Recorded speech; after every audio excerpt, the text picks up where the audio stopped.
So, 2 games in a row, Boston Red Sox beat the Yankees. This wasn't a walk-off. This was a 6-2 straight-up win. Gerrit Cole started, he threw 5 innings, gave up 3 runs, had 8 strikeouts. I mean, not too bad of a start, but not great of a start either. He got himself in a hole too early. He had too many pitches too soon. And so he pretty much knew early on that he wasn't going to be, he was almost at 100 pitches through 5 innings. So, he knew it wasn't going to last very long. So, and then bullpen started to come in. Nestor Cortes came in. Unfortunately, Nestor Cortes got hit a little bit. Rafael Devers had a pretty much big day. He's the one that, was responsible for the majority of the runs today off of Gerrit Cole and off Cortes. 2 home runs. And there were a bunch of other base hits along the way, but he was the kind of star of the game today, Rafael Devers. So, and all in all, the Yankees offense wasn't that stellar, obviously. A couple of hits here, a couple of hits there, but nothing noteworthy. A little cheap, a little grounder by infield hit by Giancarlo Stanton. Drew some walks, but there were a lot of missed opportunities as well. So, just, the Yankees are at the point right now where the best they can do this series is now, tie it. They have Jameson Taillon on the mound tomorrow. They've got Domingo Germán on the mound on Sunday. So, we'll see if they can at least tie the series. Eduardo Rodriguez started again for the Red Sox, and he's again with the 5.4 ERA, and the Yankees just can't hit the guy. And this is one of the problems with the Yankees' offense, that not only is it just one-dimensional, but they can't hit. They're having trouble hitting almost everybody, which is a problem. So I think right now it's pretty obvious that they need another reliever, and not only because of other guys, like Odor being done for the year, and just some of these older guys that just haven't been performing. Zach Britton's is having a not very good year. He's slowly coming back. Justin Wilson's not doing great either. And I think they need another reliable power arm in the bullpen. And I did hear that they're looking for a relief arm. Obviously, a starting pitcher should go along with it, as well as a left-handed bat. Those are the 3 things they need to do. But if they're going to do it, I don't know. And at this point now, it might be wise to consider selling off some pieces, so that they can put themselves in a better position to buy pieces. And they can sell and buy and not go over the threshold. It is possible. It has been done. So we'll see. I did hear the rumor today about Colorado willing to trade Story, and even willing to eat the majority of the rest of his contract, which I think has $6 million left, for a better prospect package. I would keep an eye out on that one. And in that scenario, I'm thinking they would move Torres to second. You keep Gio at third, and you DH Luke Voit for a little while, and then you'd put Stanton in left field, and obviously DJ at first. I don't know how long that's going to last, because Stanton's definitely not equipped to be in the outfield. In a scenario like that, in my opinion, you move somebody. You probably trade Luke Voit, but he's not healthy. Neither is Miguel Andujar. He had to get another injection, cortisone shot, because he just had another setback in his rehab. So, and Clint Frazier still getting eye tests run after being testing clear for vertigo, and so just a mess right now, the team. And I'm not sure why. It makes sense to me tonight that they threw Nestor Cortes right back into the Wolves instead of giving him, came right off the injured list, the COVID injured list, and they didn't even give him 1 or 2 rehab games in the minors.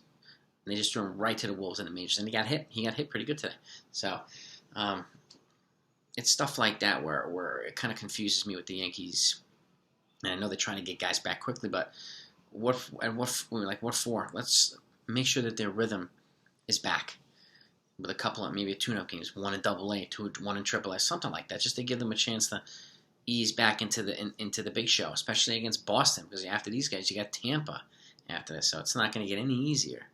So, Jonathan Loáisiga is back now too, but he is, he's obviously not going to get any rehab games outside of the majors either, because he's back on the roster too. So it's good to have them back, but I wish the Yankees would ease them back, even if it's 1-game transition, or at the worst 2-game transition. It's something what I would do if I were running the show, but I'm not running the show. So, and Gary Sanchez had to pull out of the game for back spasms. And they have Rob Brantley now. Kyle Higashioka's on the DL, so I don't know what they're going to do. Call up a different catching prospect, or maybe make a trade with a team that has a backup catcher that they can utilize. I did hear the Giants are making, I think Joey Bart, I think his name is one of their top prospects available. I would investigate that if I were the Yankees. As a top flight catcher, because there's no guarantee that Gary Sanchez comes back either when he's a free agent. So something I would look into. And we can't just rely on Rob Brantley alone. Kyle Gashioka is still on COVID list. So the Yankees have to do something on the catching front, and they have to do it now. And I'm still of the opinion that, I would not be waiting until the deadline. Tampa Bay made a move.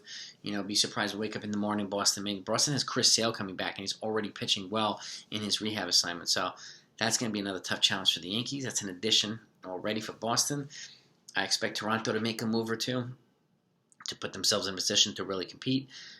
And, my fear is that the Yankees are going to be, fall last and just bringing guys that they're not going to really make a difference. But I hope I'm wrong there. I really do.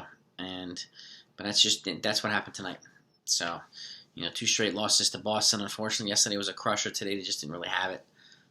But it just goes to show how much better, how more of a well-balanced team Boston is. And, I'm not looking forward to them playing Tampa, because with Nelson Cruz and they've got those relievers that they brought in, I think they're going to bring in another starting pitcher at some point too within the next week. So I'll be looking out for that as well. And I hope I wake up tomorrow and the Yankees have made it a trade that actually makes sense. So I really do, but I'm not expecting them to go over the threshold. They only have, even though Hal Steinbrenner said he was willing to do it, I doubt it. They have $4 million to play with, according to yesterday's report. So that doesn't mean they can do much. So unless they move pieces again, but it's the only way they do it. So they can offset some salary, free up some salary, and then go for some bigger names. But we'll see what happens there. But I'd keep an eye out on the Trevor Story thing seems to be picking up a little bit of steam. I keep an eye on this Josh Bart thing. Or Joey Bart thing from San Francisco, a top catching prospect. And he's currently blocked by Buster Posey, who's having a monster year, almost an MVP type year. So I'm curious. There's some names out there that might not have been available before. Guys like that or Mitch Haniger. I just have a feeling the Yankees are going to get a couple of obscure names and just kind of patchwork guys, but we'll see. We have a week left. I'll keep you fed in on all the updates. I'll be continuing doing the recaps, and I have more trade deadline stuff coming. So be on the lookout. Talk to you next time.